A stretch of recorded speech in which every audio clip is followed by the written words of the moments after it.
today, I will be covering some of the functionalities of some of the tools that you will find useful to help you identify undervalued deals.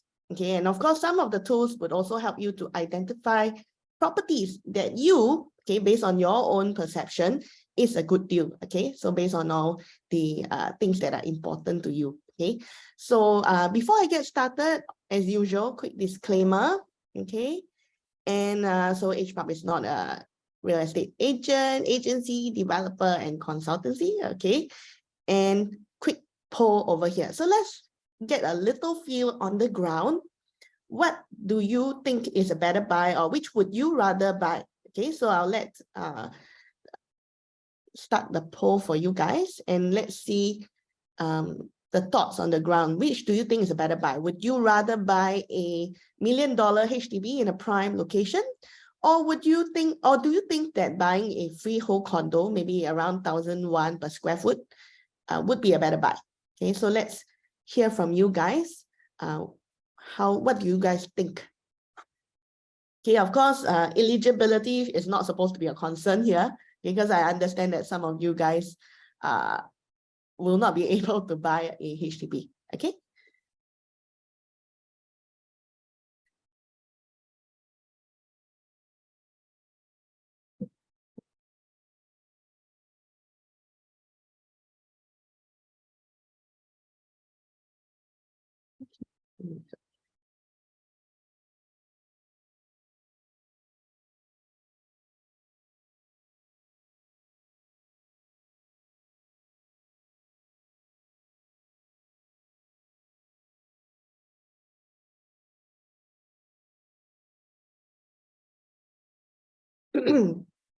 Okay.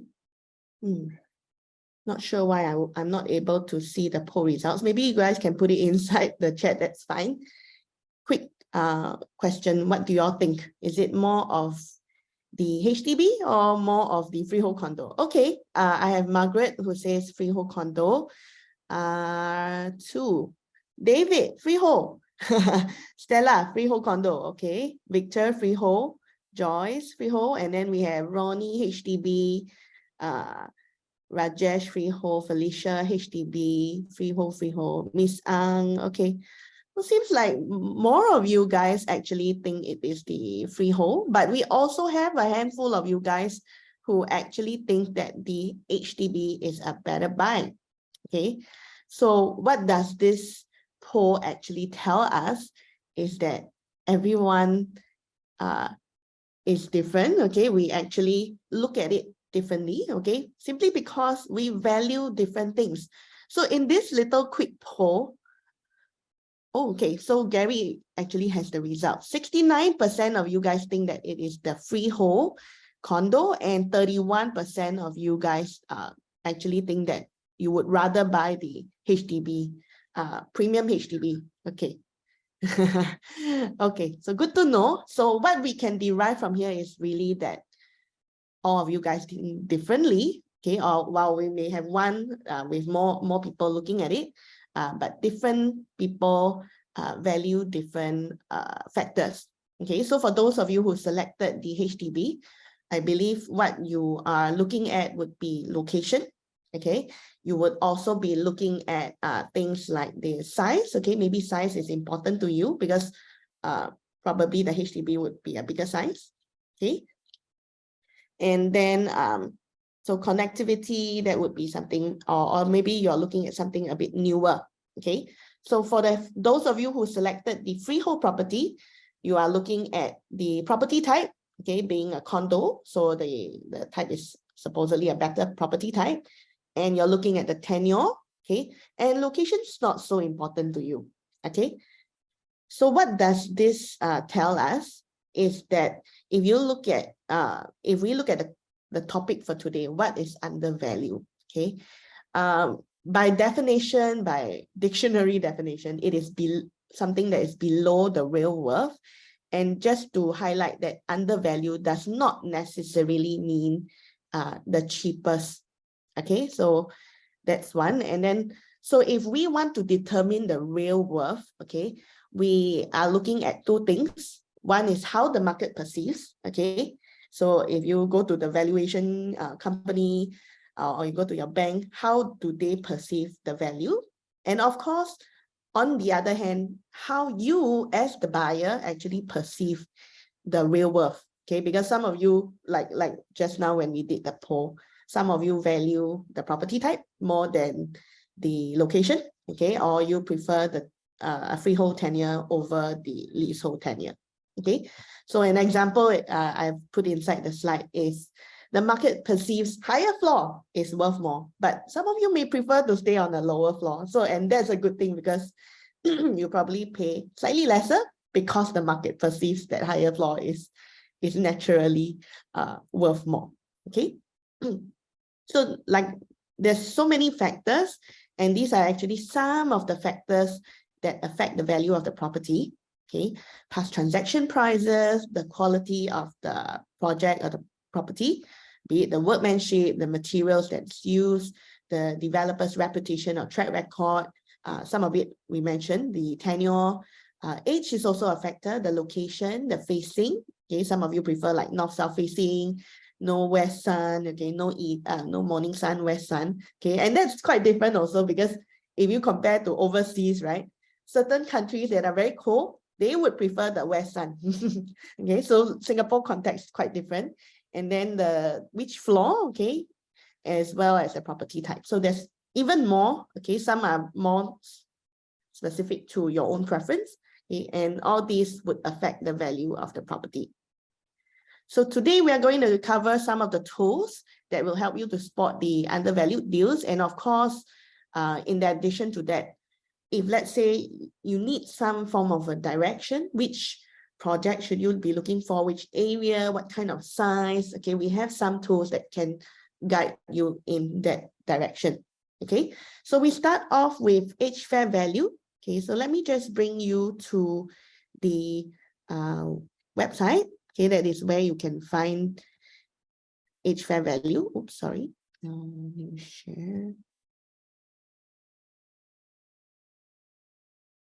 Yeah.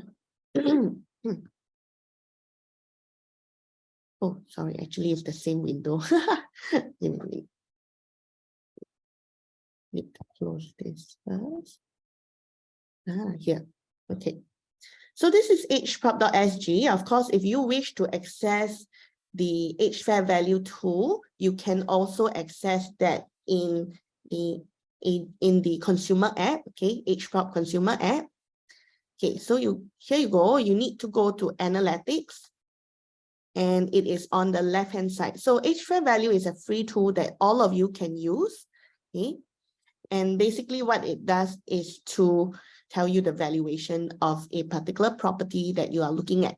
Or you might even want to find out what is your current home worth over here.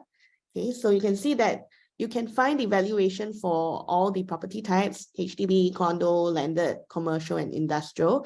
So I'm just going to use one as example over here. Okay, so if you remember just now I mentioned that the valuation or the value would be dependent on how the market perceives it. So this would be one of it. Okay, so I'm going to put in a property. I put in somebody's address. Okay.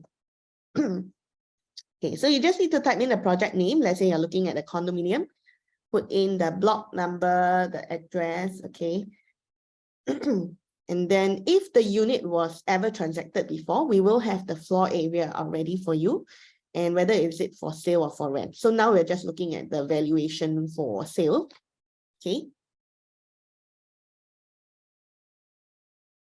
And here you go. So this is the project that I've keyed in, and you can see that there's, after putting in the information for the unit, okay, we actually give you a Edge fair value, which is the desktop indicative valuation for this unit. And how we derive this is actually using the direct comparison method. That's one of the methodology that we use, okay, which basically looks at similar units that has been transacted recently. Okay, so we actually put some of the recent transactions and then the units and the price that it was transacted at. Of course, right now you would be able to see the unit number. That is because I am logged in with a Pro subscription. Okay, so it's a free tool. If I am under the basic free subscription, I won't be able to see the unit number, okay, but I will still be able to see the valuation amount here, okay, but being logged in, I will be able to see the actual units that were taken into account when calculating this in desktop valuation over here. Okay, so how did we actually derive this number? Is actually through working with some of the very well-known valuation companies. So we work with 3C Property Consultant as well as GB Global. They are both valuation companies with more than 30 years experience. They are also panel valuers of HDB, and we also work with the bank. Okay, of course, this is still a desktop valuation. Do take note that it's not a formal appraisal, and at the end of the day, you should also check with your banks whether they are able to support if let's say you're taking a loan. Okay, so of course there's one more function over here. If let's say you feel that that particular unit that you're looking at is maybe like newly renovated and all that, and you feel that it's probably worth a little bit more, you can make some slight adjustment over here. Okay, so that's this functionality over here. Okay, so that's the first tool that you can use. Of course, this tool is pretty much assuming you already know or you have narrowed down to a particular unit that you're looking at. So if you don't have a unit in mind or a project in mind, okay, there are some other tools that you can use. So I'm going to show you this other tool called Pricer. Okay, this is under the premium tools section. Okay, and by right, okay, this tool is created to help sellers decide on how they should price their property. But you can also use this to determine whether the price is actually undervalued or acceptable range, or is it, like overpriced. Okay, so let's say today you are considering a unit in let's say Covent Melody. Okay, so I type that in and I click on the drop down to select that. Okay, and what this tool does is actually to identify, okay, to plot a price chart with the past transaction as well as the asking price. Of course, you can choose one or the other, but I do think it is good to see both the transaction price as well as the asking price. Okay, you can set the time period that you're looking at. So typically, I would say either 6 months or 1 month would be ideal. Okay, because anything too long ago, if the market has moved a lot, then it may not be as relevant anymore. And of course, if let's say you choose 3 months, the time period could be a bit short because there may not be that many transactions available. Okay, so around 6 months to 1 year would be pretty good. Okay, representative of the current market condition. Okay, you can also choose to narrow down further or filter further by the unit size, story, or the stack. Okay, so in case you're wondering, what is stack? So if let's say your unit number is 135, okay, your floor is 11, okay, and your stack number would be the number behind 135. Okay, so I'm just gonna do a generic search without narrowing down to the unit size, story, or stack. Okay, and you can see over here that we have 3 sections: the green, the orange, as well as the red. And this is actually demarcated by the lowest price per square foot, average, as well as the highest. Okay, so based on the transaction prices in the last 1 year, you can see the price range is from 1,229 all the way to 1,449. So that's the lowest and the highest per square foot. Okay, and the average is in between at 1,362. So what you can also see here is when you mouse over the individual dots, okay, the blue color dots, these are the actual transactions that happen. So you know down to the unit number, down to the size, okay, when was it transacted, everything about that transaction can be seen here when you do a mouse over, okay. And we also have the total asking. So these are askings based on current listings available in EdgeProp now.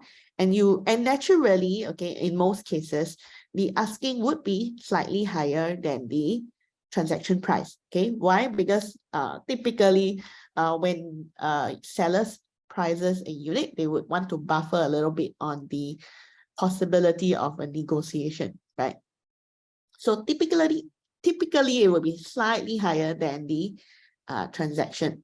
Okay, so today, if you want to find something that is so-called undervalued, I would assume that it would be in the green color range. Okay, so if you find something around this range, wow, probably it is a really, really good deal. Okay, if you find something in the orange color zone, okay, in this price range, it is a reasonable price. Okay, you're not overpaying for it. And of course, if you see something that is in the red color range, okay, I'm not saying that it is overpriced or something. What you need to understand is that specific unit that you are looking at, okay, is it a higher floor, lower floor, what size is it? Because that would matter as well. Okay, so right now I did not put in a specific unit size. So these are all the transactions that happen. And you will naturally see that, okay, let's say I'm looking at the lowest per square foot that has been transacted in the last 1 year. This is actually a low floor unit, third floor, and it is a decent size, not too big, not too small kind of size, 1,227. Okay, so you need to actually cross-reference with what exactly are you buying. If you're buying something of a higher floor, okay, of a similar size, higher floor, of course, you should be looking at something a higher per square foot, okay? So if you look at, let's say the one on the highest per square foot, let's take a look. So this is actually a mid to higher floor unit, okay, 11th floor.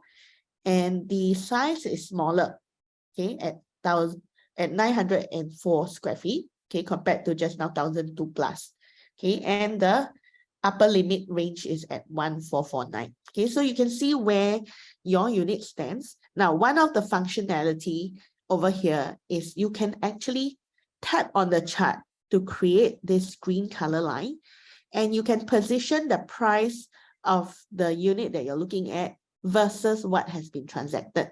So if today I have a unit that is priced at, say, 1,621, okay, I will know that in terms of transactions, okay, it is ranked the first. So total 21 transactions, right? So adding this new price here, it is actually 19% above the average price of 1,362.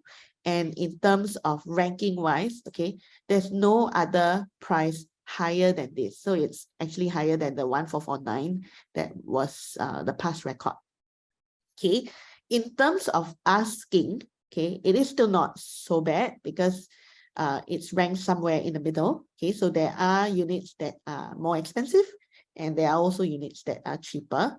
Okay, and in terms of average asking, it's just 3.5% above the average asking price. So it's not too far away.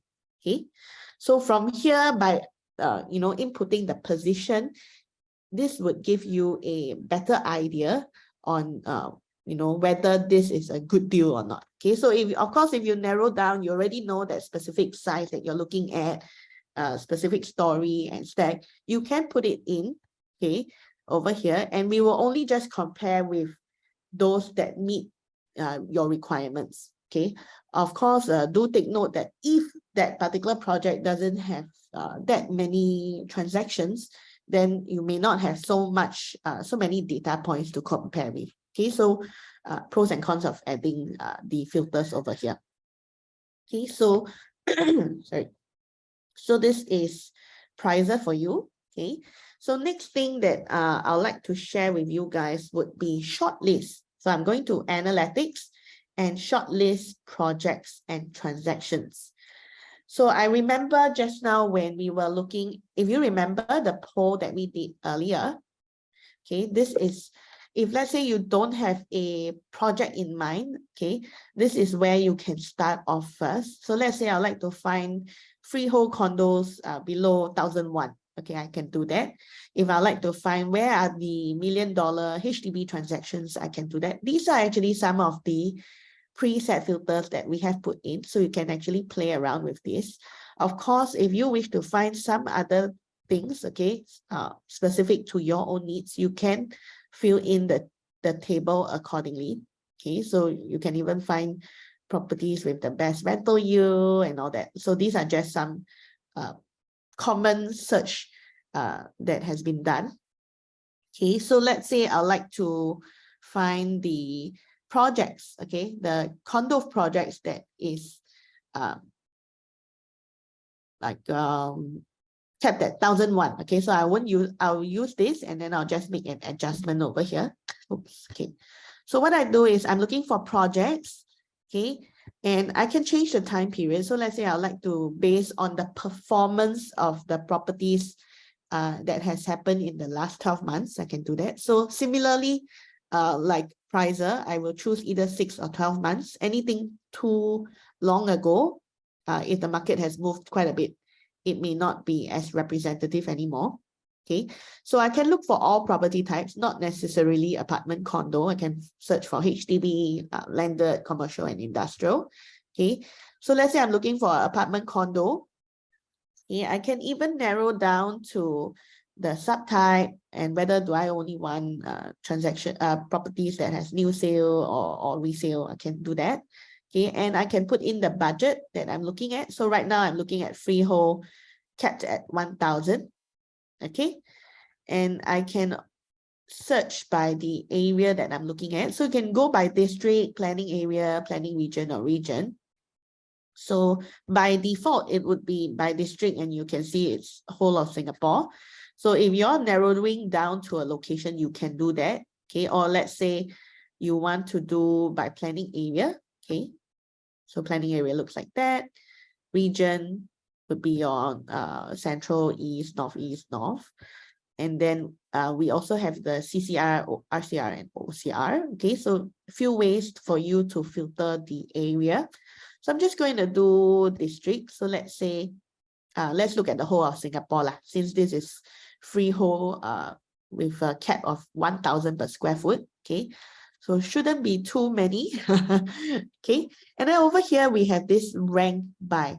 So there's so many factors that is different to different people. Some of you may value rental yield more, and some of you would say that most important, my unit can rent out. So rental volume would be more important for you, or there's always demand for my unit, so sales volume is more important. Okay, or if you're more price sensitive, you just want to find the cheapest unit, you can go by price as well. Okay, so I'm just gonna do price lowest to highest. Okay, let's find some of the cheapest freehold units around. Okay, so of course, if you wish to put in other tenure, size, age, okay, some of the other factors, you can click on it accordingly. So what this tool does is it shortlists the properties, okay, or the projects that meet your requirement. However, this is not showing you listings. This is just showing you the performance of these properties. Okay. So here you can see in the last 12 months, these are actually some of the projects that actually meet the less than 1,000 per square foot. They are all freehold, you can see over here. In total, there are actually 21 projects that is less than 1,000 per square foot freehold property. And you can actually see some of the key info, okay, number of units, whether there's any foreign ownership in this project. In the last 12 months, how many units were transacted? So in this case, Arizona only had 1 transaction, and there were 3 units that were rented out. Okay, so you can also see the minimum, average, and maximum per square foot per month. And then there's also the rental yield. So the rental yield here is actually calculated using the average price as well as the average rent here. So what we are trying to say is that in the event you were to buy a unit in the area zone today, you should be able to achieve this kind of rental yield because we are basing on current average price and current average rent. Okay, of course, do take note if the sales volume or the rental volume is on the low side. Okay, then you may have to take the rental yield with a little bit pinch of salt. So ideally, there should be at least, you know, like 3 or 5 transactions, okay, be it sales or rental volume. Okay, we also have the annualized capital gain over here, and this is the valuation since day one. Valuation since day one.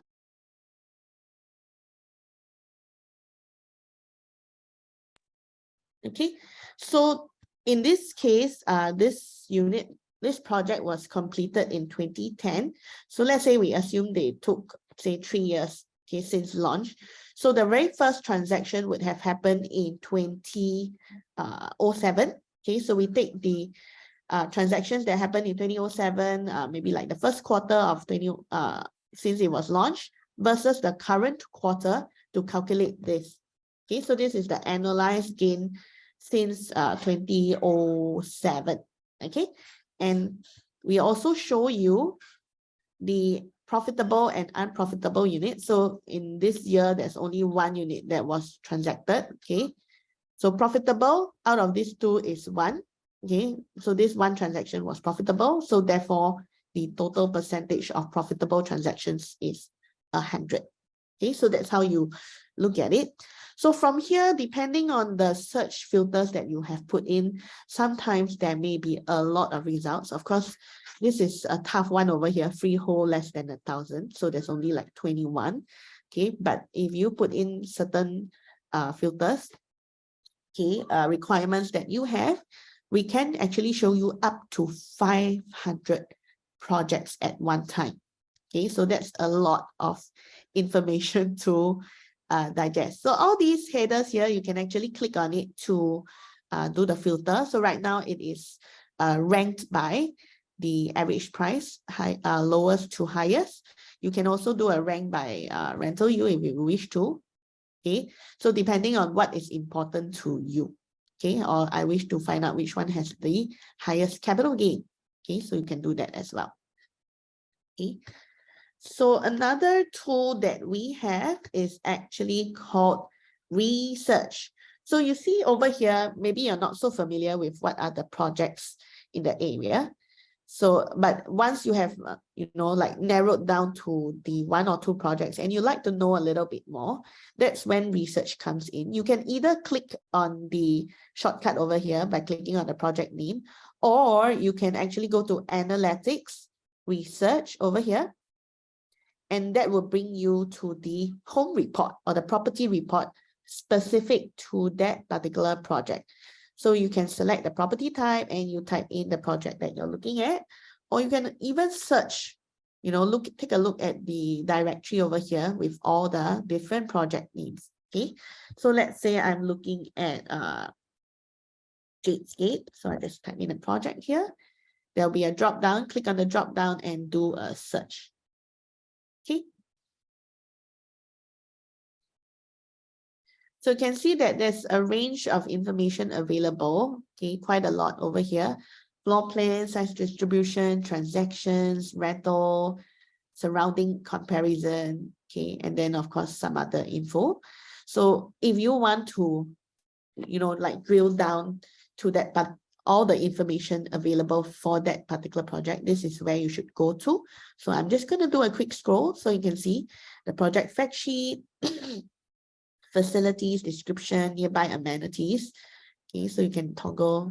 These are within 500 meters away.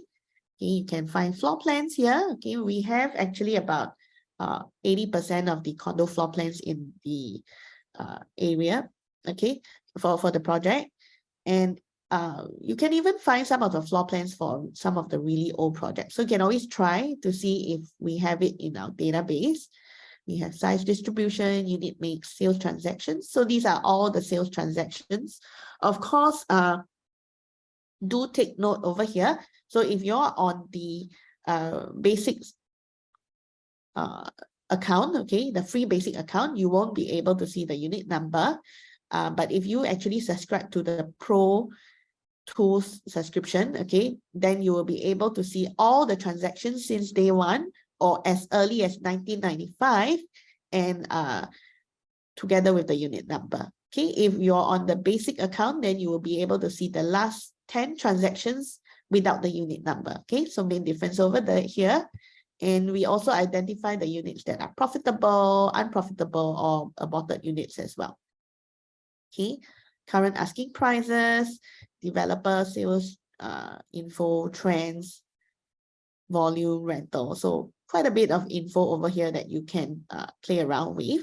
Okay, and then of course the last one is actually pretty useful for you guys. Okay, so if let's say you're comparing, I'm thinking of buying a Jadescape, okay, and I'd like to know how are the prices in the vicinity. So this is a quick comparison, so you can see what is nearby. Of course, you can see on the map here where are the different projects and the markers here. So Jadescape is over here, and these are some of the other projects. Okay, and these are the prices and rentals. So quite similar to what you saw earlier. Okay, and just that this is based on last 12 months. So you can't change the time period over here. Okay, this is based on last 12 months for both sale data and rental data. Okay, so there's even a price comparison over here. So you can see how the nearby properties are in terms of prices, okay, and rental as well. Okay, there's also nearby land sales. If there is any, it will be shown here. Okay, now I will also show you one more tool, which is called Market Trends. Okay, so Market Trends is really useful when it comes to giving you a overall direction, and also to help you answer some of the common questions that you might have, you know, like, oh, should I buy freehold or leasehold? Is freehold definitely better, or is leasehold all right? Okay, should I buy new launch or should I buy resale? What property type should I buy? What size or which area should I focus on? So these are things, common questions that you might have, and Market Trends actually helps you to answer quite a bit of them. Okay, so you can actually do a search for a particular project. So you just need to type in the project name. Okay, so there'll be a drop down. You can select the drop down. And if you're not looking for the trend for that one project, you can do a generic search. So let's say I'd like to have the trend for apartment condo. I'd like to know how prices are like for whole of Singapore apartment condo. Okay, and I can select the property, the transaction type. Am I looking at just all the new launches? Or am I looking at resale, or is it everything? Okay, so I'm just going to leave it as all sale. I can narrow down to the tenure, okay? And if, let's say I select a leasehold, okay, I can even select the range, the age range over here.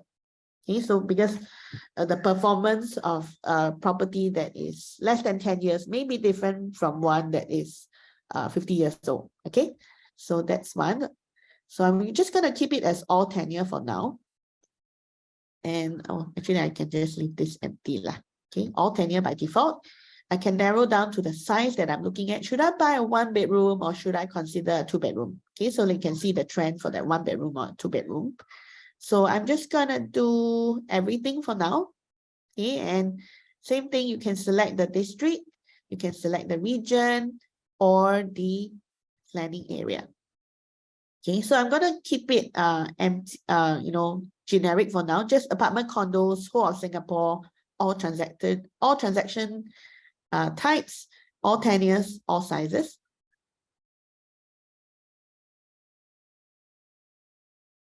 Okay, and you can see this is actually the fields that I've put in. Okay, so always double check over here because we want to ensure that we didn't miss some of the fields. Okay, because sometimes if let's say you make changes, you show the trend and then after that you go back to the field to make changes, you may miss out on certain fields. Okay, so always double check over here. So by default, we are actually looking at the last 3 years. Okay, and we'll be at the monthly trend. Okay, so if let's say you like to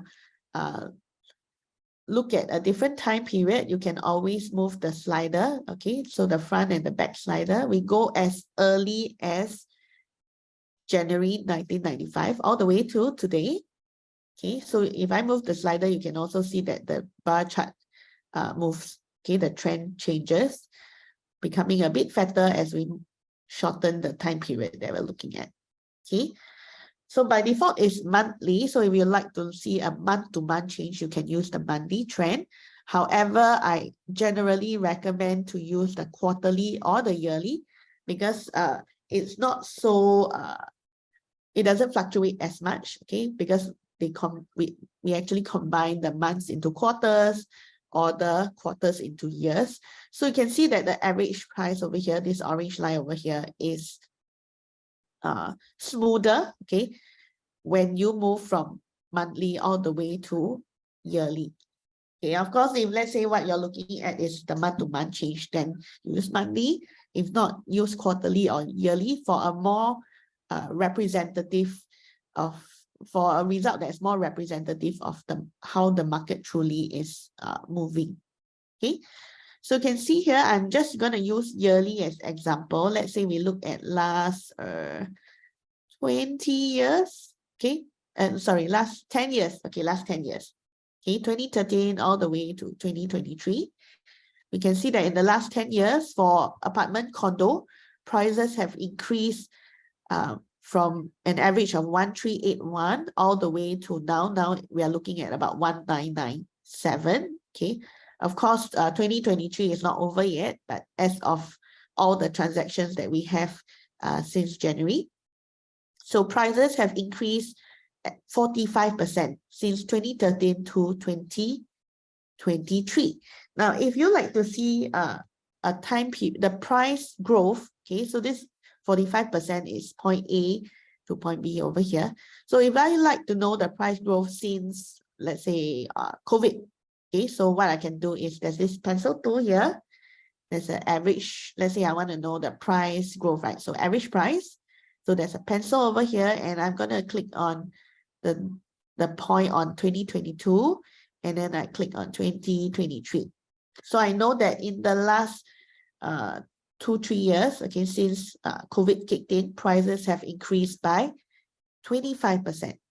Okay, so that's something you can do over here. You can also look at the volume change. So the bar behind is actually the volume. So I click on volume over here. So let's say I'd like to know the volume change from 2017. Okay, so 2017 to 2022. So you can see that the line, okay, the dotted green line and the green dot is on the top of the blue bar, because right now we are looking at the volume change. Okay, so it's 34 from 21,000 transactions. Now it is 29,000 transactions. So it has increased by 34%. Okay, so that's how you read that.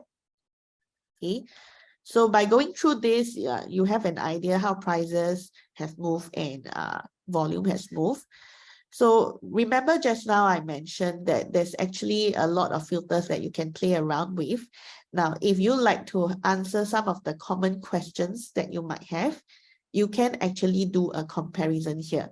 Okay, so let's say, is freehold definitely better than leasehold? So let's do one over here. So let's say I do freehold. So I'm going to include 999 inside.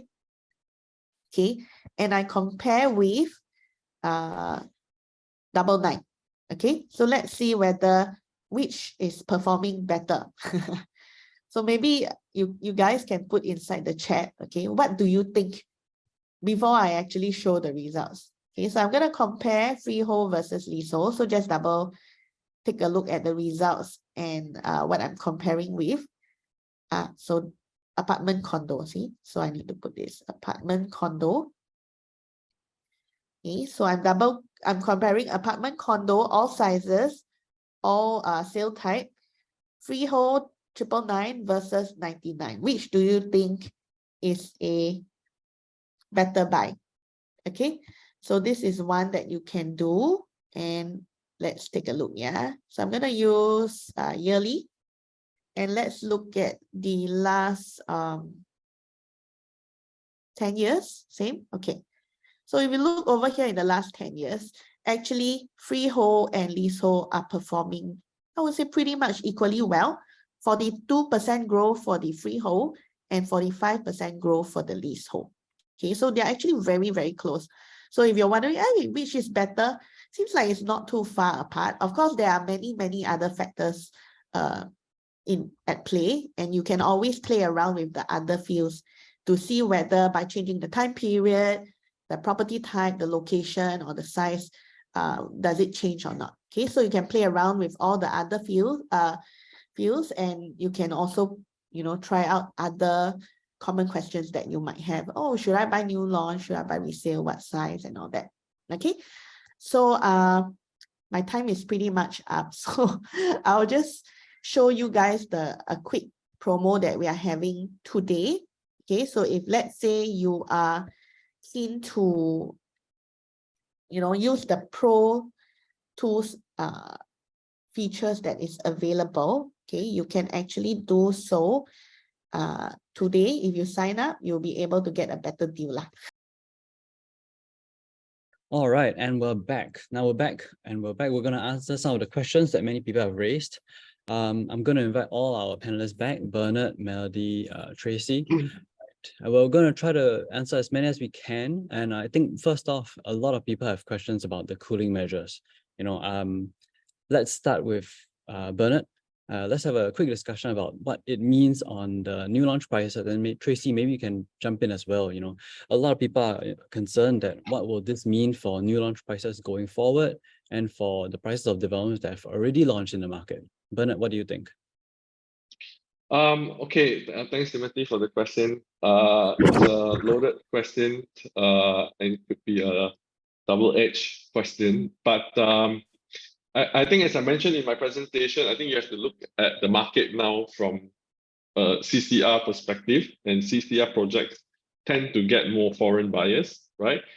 Compared to OCR and RCR projects, right? So I think OCR and RCR projects will be insulated from these cooling measure changes, whereas the CCR projects, in fact, we have seen developers delaying some of these projects, right? So for example, Newport by CD are supposed to launch this weekend. So now they have decided to postpone it, right? And there are many upcoming CCR projects, right? Sky Waters is one of it by Perennial Group, and that is said or rumored to be breaking new highs for CCR residential projects.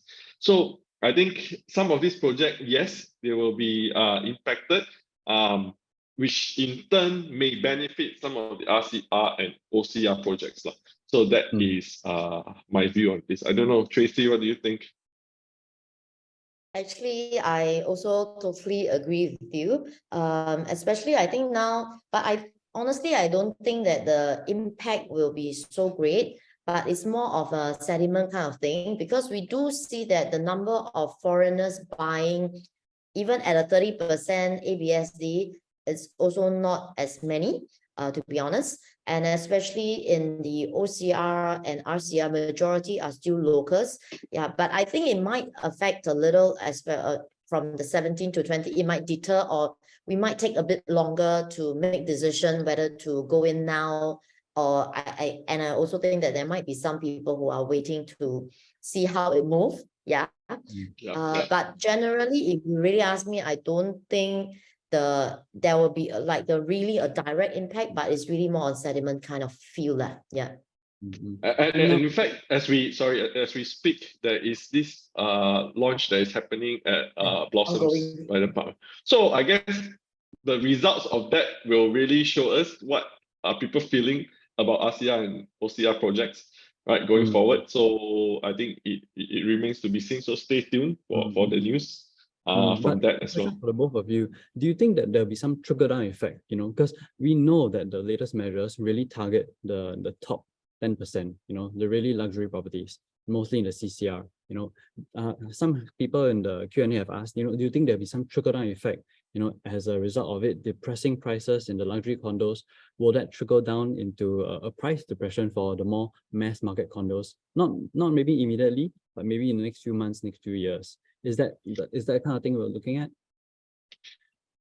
Okay, maybe I'll go first. I don't think it will depress prices. I think what's going to happen most likely is Q1 prices went up 3.3%, right? I think that is what prompted the government to implement this cooling measure. So I think what is probably going to happen is, yes, I think it will affect and it will have a trickling down effect affecting some of the mass market condos and even HDBs, right?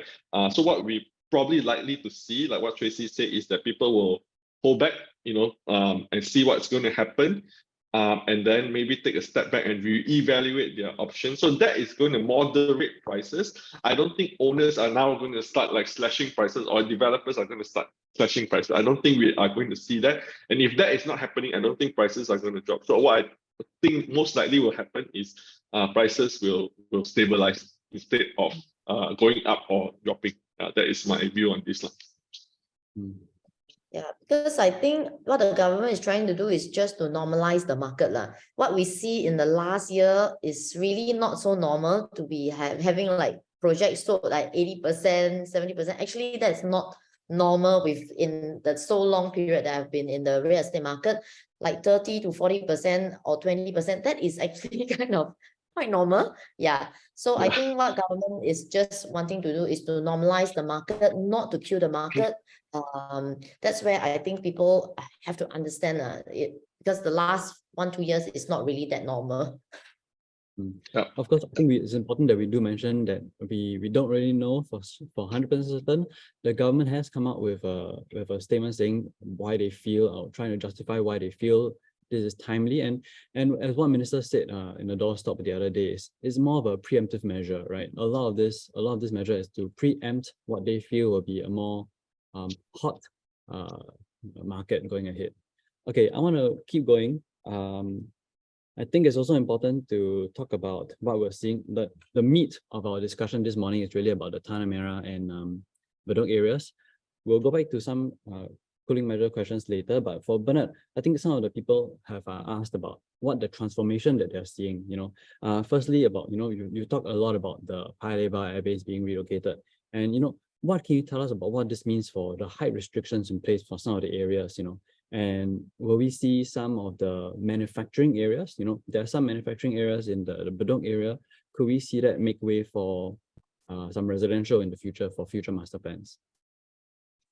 Okay, so I think for Paya Lebar airbase, as I mentioned, the removal of height restrictions by the mere fact that the airbase is moving out, which means planes are not going to land there anymore. So which means you can build taller buildings. So that is definitely going to rejuvenate the entire area. And that is already being planned or being discussed, although it's not like if you study the master plan, it's not officially in the master plan yet. So I only know what is in the master plan and also what is being discussed publicly. I don't know what they discuss behind the scenes. So it's hard for me to say whether the manufacturing, if you look at the all the manufacturing areas, in like Defu and in Paya Lebar today, is still zoned as industrial, right? So unless that change, which is not possible, but it's also quite unlikely, because then where you're going to move them to, right? So all this has to be planned out. But the first, obviously, major benefit of Paya Lebar airbase moving out is basically you're going to get brand new developments, brand new condos, brand new HDBs, and then you need infrastructure to support it. You need new townships, right? So I think that is probably the biggest benefit that I can see going for. The rest, we have to wait for the master plan. Yeah, that's right. I think a lot of us in the industry are waiting to see what the next master plan is going to look like. There'll certainly be a lot of changes, especially we want to see a bit more about what's happening in Tengah. We want to see what's happening in the Paya Lebar and of course Bayshore. These are the 3 key areas I think many people will keep their eye on for the next master plan. A question for Melody. Some people have asked about the opportunities in terms of the older condos in the area. You're using some of our tools to look at the comparisons on properties and how properties in the area have moved in recent years, specifically for, let's say, older condos. Some of the older condos in the area are 99, some are freehold. Do you think that the transaction data is showing us that it's time to buy now? You know, as Bernard said, a lot of transformation is coming up. Is it timely to buy now? What does the data show? So the question is whether is it timely to buy the older condos right now? Yeah, Is it? specifically for the area that we're talking about. I think at the end of the day, it still depends on other than what the market is saying, whether the buyer's preference, is it something that's important to them and all that. So when we see that the trend is saying that, oh, maybe prices are coming down or going up, but is it something that they truly value? So if let's say I'm someone who values tenure, my intention is to keep it for my son, my daughter, then I should go for it. But if my plan is more for rental yield, then maybe I shouldn't be going for a freehold. I should be going for a leasehold that can give me a better return in terms of yield. Yeah. Okay, thank you. Question for Tracy now. Some people have asked about Seneca residence and what the development has. I think it's very interesting that the integrated developments also include commercial. Some people have asked what's the plan for this? Will it be sold out, or do you think the developer will hold on to it or lease it out to one master tenant, or what's the plan for the commercial units? As of now, developer, honestly, they have no plans to sell it. But even if, but they are still also open to probably like one main tenant, master tenant. We didn't rule out the possibility of having that. But as of now, we are not selling. In case people are thinking whether can I buy individual shops? No, the answer is no. We are probably looking to either manage it ourselves, developer, or it might be a master tenant. Yeah, there's no firm decision as of now yet. I can see why people are asking this, because as the new ABSD rules have come out, what we saw also in 2020, a lot of interest in commercial units, a lot of interest now shifting to the commercial side of the market. So it makes sense that people are looking at alternative assets they can invest in. I think another question people have asked about is the proximity to the MRT. In your presentation, you talked about there being some distance between the actual station and the residential quarters. I'm sure you've walked the ground, you've been to the show flat. Can you tell us a little bit more about this proximity? Should this be something that people be concerned about? The distance between MRT and the condo. Yeah, of course, we do get a lot of like noise issue, and we definitely have to address this because people, some people are really very sensitive towards noise. But the good thing is for Seneca residence itself, we have about a 70-meter setback, which is longer than a 50-meter lat pool in case people cannot get the 70 meters kind of thing.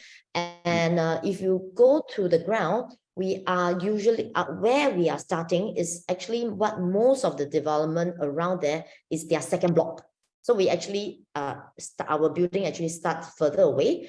On top of that, I think for all developments, right, developer have to fulfill a certain so-called criteria in terms of noise level. Yeah, it's not up to them that if the authorities find that the noise level for this particular development is too high, then they will definitely need to put in things like noise reduction, like materials, that kind of thing, or double glazed or window, etc.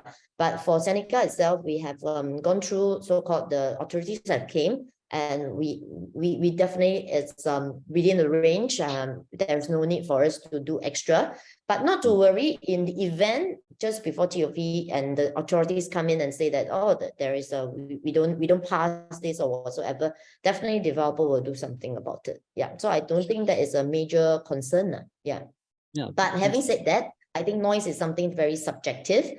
My suggestion is invite for those who are keen to come down to the show flat, take a look, and you can actually hear the actual thing yourself over there, because our show flat is just right at the actual site. Yeah. And where can they find the show flat? How can they get the directions for that? All right, our show flat is just right next to Tanah Merah MRT. So from where I showed you just now, where the MRT exit is, that is where our show flat is. It's very convenient. You don't even need to drive to come over. All right, that's a really convenient location. Next question I asked was for Melody. I think a lot of people were also looking at the landed market in terms of finding undervalued deals. We know that a lot of interest in landed properties has been quite persistent over the last few years. I also noted that you use the shortlist tool. Is that something that people can use to find undervalued landed deals on our site? Yes. So if you use the shortlist tool, you can actually, instead of, because I was using apartment condo as example, but you can actually toggle and change the property type to landed. Of course, when we do the shortlisting, we will be looking at like estates rather than individual streets or individual houses. We're just looking at the entire estate or conservation area, if we are looking at shop houses, so we're looking at projects and estates rather than streets or individual houses, and we'll tell you how prices have been, how the rental has been, and then from there you'll be able to see whether what is the current price right now, and if you cross-reference with, let's say, HF value, whether the price is it below the current valuation or not. So you can don't just use one tool, just use a combination of few tools to derive whether is it a good buy or not. And speaking about that, can you elaborate a little bit about the difference between the user subscription? Are these tools free? Do they need a subscription? And what's the difference between user and the agent? I think some people have asked about that. Okay, so the difference between a user and agent really is, if you were to subscribe to the Pro tools, the main thing is that agents can actually post property listings. So for consumers, I don't foresee you need to post listings. So it's really more for the access to the analytical tools. So I've actually showed a couple of tools just now. So if you actually go to the analytics tool, and you will see that there's free tools and paid tools. So some of the free tools would have free and premium access. So for example, research. So it's under the free tool section, but with the Pro subscription, you'll be able to see more. You'll be able to see all the transactions since day one, and you'll be able to see the unit numbers. And if you are, and for market trends, so market trends, it's free, but if you want to do like comparison, like what I did earlier, then you will need to have the Pro subscription. So if you want to do comparison, you like to, use the pencil tool to draw the line to see the growth rate, you will need the Pro subscription for that. And then of course for pricer and shortlist, these are definitely on the Pro subscription, so the premium tools.